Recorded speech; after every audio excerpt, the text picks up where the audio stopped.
இல்வாழ்க்கை. இல்வாழ்வான் என்பான் இயல்புடைய மூவர்க்கும் நல்லாற்றின் நின்ற துணை.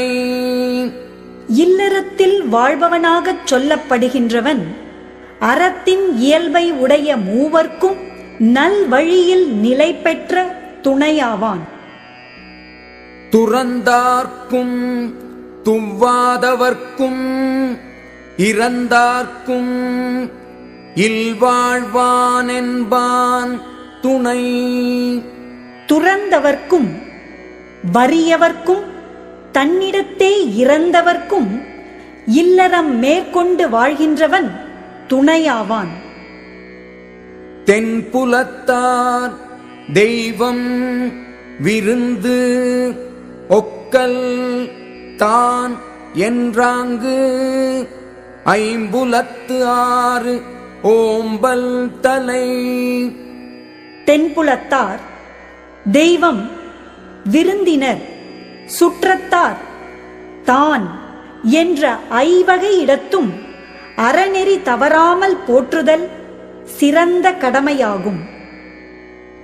பழியஞ்சி பாத்து உடைத்தாயின் வாழ்க்கை வழியஞ்சல் எஞ்ஞான்றும் இல்.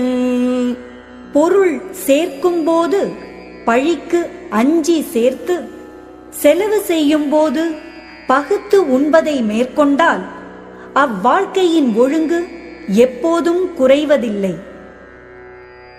அன்பும் அறனும் உடைத்தாயின் இல்வாழ்க்கை பண்பும் பயனும் அது.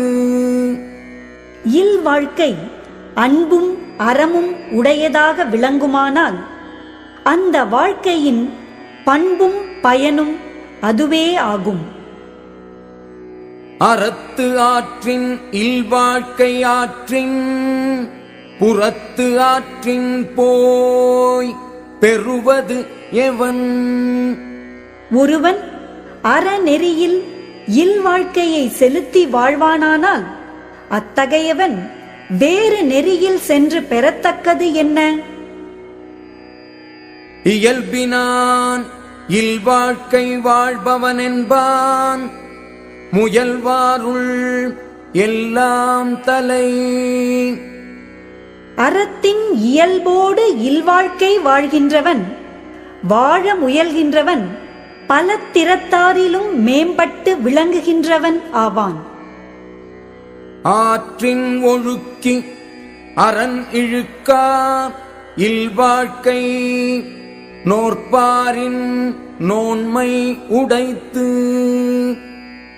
மற்றவரையும் அறநெறியில் ஒழுகச் செய்து தானும் அறம் தவறாது வாழும் இல்வாழ்க்கை தவம் செய்வாரை விட மிக்க வல்லமை உடைய வாழ்க்கையாகும். அரண் எனப்பட்டதே இல்வாழ்க்கை அகுதும் பிறன் பழிப்பது இல்லாயின் நன்று. அறம் என்று சிறப்பித்துச் சொல்லப்பட்டது இல்வாழ்க்கையே ஆகும். அதுவும் மற்றவன் பழிக்கும் குற்றம் இல்லாமல் விளங்கினால் மேலும் நன்மையாகும்.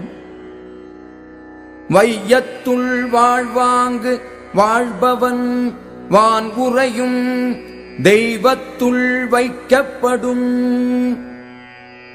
உலகத்தில் வாழ வேண்டிய அறநெறியில் நின்று வாழ்கின்றவன் வானுலகத்தில் உள்ள தெய்வ முறையில் வைத்து மதிக்கப்படுவான்.